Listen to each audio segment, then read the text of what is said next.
ముందుగా ప్రియమైన విద్యార్థులకు మరియు వారి తల్లిదండ్రులకు నమస్కారం. నా పేరు కే వెంకన్న జూనియర్ కాలేజ్ చైర్మన్. నేను ఈ రోజు 10th క్లాస్ విద్యార్థులను దృష్టిలో పెట్టుకొని మాట్లాడడం జరుగుతుంది. అది ఏమిటనగా, మనందరికీ తెలుసు, గత 2 సంవత్సరాలుగా కరోనా కారణంగా విద్యార్థులు ఎటువంటి పరీక్షలు రాయకుండానే పై తరగతులు పంపడం జరుగుతుంది. ఫలితంగా IIT JEE మరియు నీట్ లాంటి జాతీయ స్థాయి పరీక్షలను సాధించడం కష్టతరం అవుతుంది.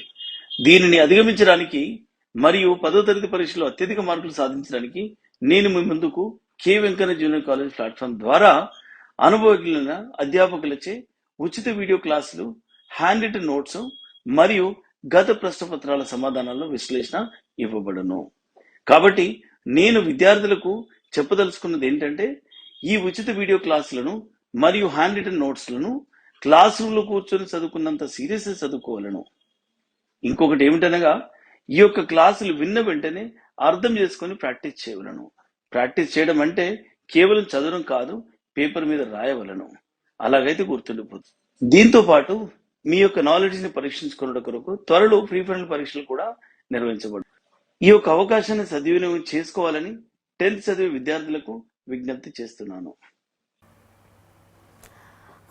Now students, till now we all understood a brief, not just overall crisp discussion about this different sectors of the economy. Now the most important topic which we need to cover is, as I said, we are going to cover the important key points, throwaway points of this chapter. The next one will be coming across the differences between the organized sector and unorganized sector. What is this again? Don't get confused, okay? Till now I spoke about the 3 different sectors of the economy: the primary, the secondary, good, and the third one is a territory. And now coming across the 2 more sectors. What are they? Organized and unorganized sectors. The name itself says they are organized and unorganized. I'll tell you how. You understand these organized sectors as well as these unorganized sectors, you will be covering 80% of the chapter. Now for you to understand, let me define organized and unorganized sectors. What are they? We'll have a small debrief discussion, a small this is the things we'll just record. See, what is organized sector? What is unorganized sector?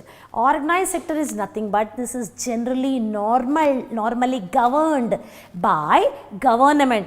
Students, I have written in hurry the short form of government. You don't do this in the exam. I want every one of you writing down GOVERNMENT.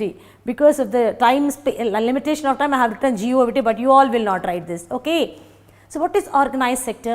This is nothing but this is normally governed by government, and it has some sets of rules and regulations. For example, Indian Railways, you all travel in trains and all, right? Indian Railways, postal services, telegraphs, airlines, some of them. Recently now Indian Airlines has become into private airlines, that's a different thing.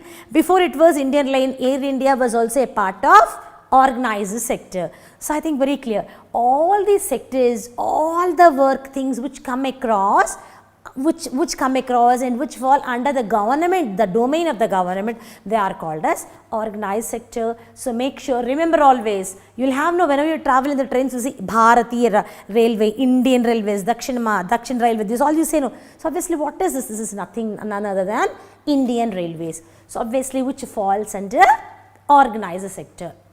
Got it clear? Organized sector means what? Only one thumbnail. The sectors, the work which come across, which come under the government sector, under the domain of the government, they are called as organized sector.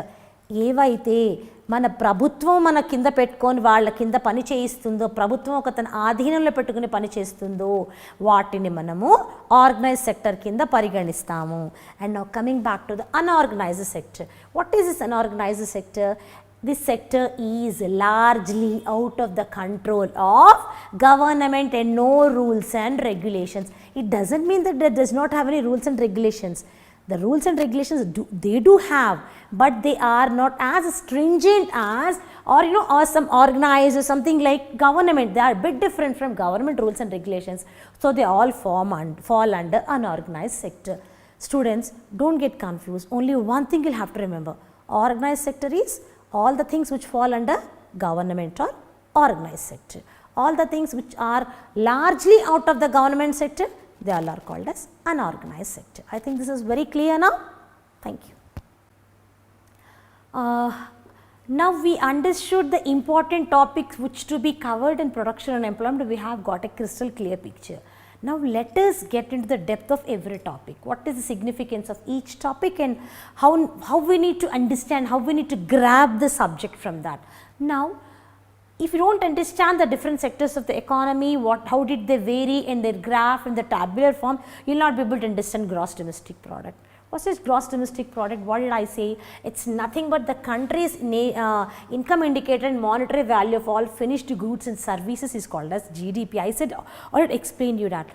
For us to understand gross domestic product, we need to understand how does our sectors of economy are functioning, what do they do, is there any change, need to compare every 30 to 40 years, is there any change in the graph, how is the industrial sector growing up, where is industrial sector for a cause?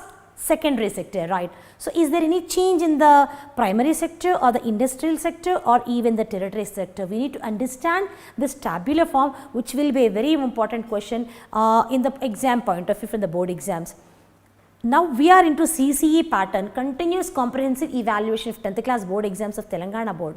So just not getting across going through the textbook only fetches you something, because he will not ask you the direct questions, students, he will ask you the indirect questions. For example, I will show you a tabular form which tells us the growth and which sector has mounted, which sector has fallen down, all these things will explain. Once we understand all these differences in this growth and fallen down in these sectors, then we will be able to understand GDP even in better form. So now for us to understand even this different sectors of the economy, what we will do is we will understand this tabular form, which is I am going to showcase right now. We will understand it even better. Once you understand this tabular form, the differences and what are the reasons behind these changes in the graph and all, then you will be able to understand the gross domestic product even more better. Now see what are you seeing in this tabular form? You are seeing 4 categories in this tabular form. We have mentioned the years, and the second we have mentioned agriculture. Now I have a simple question, which agriculture falls in which sector? The first foremost sector. What did I say? Primary sector, where nature plays a dominant role, and agriculture obviously it comes to the nature. So whenever you see the word agriculture, you should always think that it's a primary sector. Very true. Now coming back to the industry, secondary, what is industry falls in the secondary sector, and the third one, the services, which is the tertiary sector. I said in the first class that primary sector tertiary sector is also called as service sector.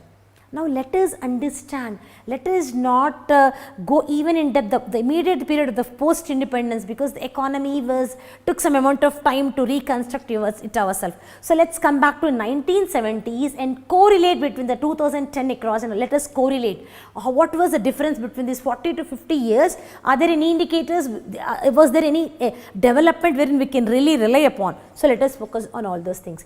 Now see, what does this tabular form shows? The following data, you have this in the textbook as well, students. The following data shows the percentage of workers employed in different sectors in India, which years? 1972-73 academic year, and in 2017 and 18, that is after a prolonged period of 43 years we are seeing the difference, so that we can understand very well. Okay. Hello students, my name is R.K. Pandey. I have done my B.Tech from IIT Kanpur from electrical engineering.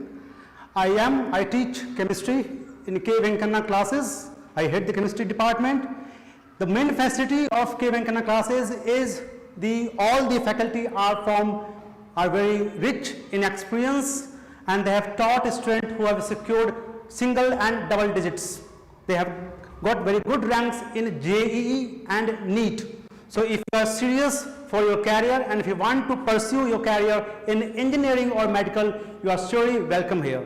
The facilities includes not only the top tier teachers, but the other facilities like doubt clearing sessions and other academic as well as personal treatment that is provided by this institute. And now this is the year 1972 and 73, and what is the agricultural percentage in this year? people were dependent, whole of the country, 1972 and 73, the people were dependent on agriculture. The figure was, the percentage was 74%. It was pretty huge, students. It was pretty huge, right? And now, in the year 1972 and 73, only when you come back to the industry, industry comes under which sector? Right, secondary sector. Very good, keep it up. So, in the secondary sector, the percentage was 11% only. Was not exemplary, but okay, fine, 11%. When you come back to your survey sector, again to the same 72 and 73 year, the financial year when you come across, what was the percentage of services? It was 15%. It was 15%. But when you see the difference in 2017 and this is 18 students, this is 2018. If you see, when you come back yourself to the 2017 and 18, you compare the graphs and the data which is being given, you take across, see the agricultural sector has fallen down to 44%. It has fallen down to 44%. And once we understand this data, we will discuss why did these differences happen. And in the 2017-18, the industry, the secondary sector has increased by 25%, which was 11% in 72 and 73. Now, coming back to the services sector, it also has an increase by 31%, almost doubled, which was 15% in 1972 and 73. Now, understand why is this gap between 74% to 44% and here for 11% to 25% and here 15% to 31%. Now, let us understand why is this difference between these different sectors seen so drastically, The first question which every student should get into their mind is 1972 and 73, the agriculture sector was 74, but in 17 it has fallen down almost half, but the population must have grown up tremendously. Then how did we meet the needs of the population for the food need? How did we meet that? That's a question which you will have to think across. The reason, even there was, the agriculture sector has fallen down from 74 to 44%, how did we cope up? The methods which we adopted in the agriculture, we took it from industrial sector. Means what? We were not still focusing on the ancient pedagogic ways of getting the agriculture. We adopted ourselves to the latest trends of the modern trends of agri. We were getting all good harvesting things and all good things. Obviously, we transformed to the industrial sector. I think this point is very clear. By every year, we have India is the second largest populated country in the world. China comes first and India is the second largest populated country in the world. In 43 years, what must have been a population must have mounted triples. But even then, the agriculture sector has fallen down. But we could be able to meet the requirements of the people. Even though there was a drastic, the graph has fallen from 74% to 44%, because the reason is we opted, we have chosen, we have shifted ourselves into the modern technology and new ways of getting agriculture instead of focusing on the ancient pedagogic ways of it. I am not denying that ancient pedagogic ways of cultivation was absolutely, it was not healthy. No, I don't say that. For that particular period, that was really healthy, that supported it. But and the technology kept on mounting, and even India also opted to the modern technology, even agriculture. If you look at us, agriculture today, it's like on the heights. Agriculture is one of the best professions today is considered as well. Now, let us not divert ourselves, okay. So, this is the reason from 74% it has fallen down into 44%. Even then, we were able to meet the requirement of the people was just because we opted all the modern techniques. We have incorporated all the modern techniques in the agriculture as well. Now, coming back to the industry, 11% was in 1972 and 73. When you look at across in 2017, excuse me, in 2017-18, that was 25%. What was the difference? Because the generation, the government, everybody were looking at the industrial growth. Believe me, students, without an industrial growth, any country cannot prosper. Any country cannot prosper. Sticking to its old principles, it's really good, but we'll have to adopt the new technology which we need to embrace, in fact embrace the new technology which comes across. That's what India has done in the 2017 and 18. In the industrial sector, there was a drastical difference from 11% to 25%. That was one of the main reason. Okay. And now coming back to the services.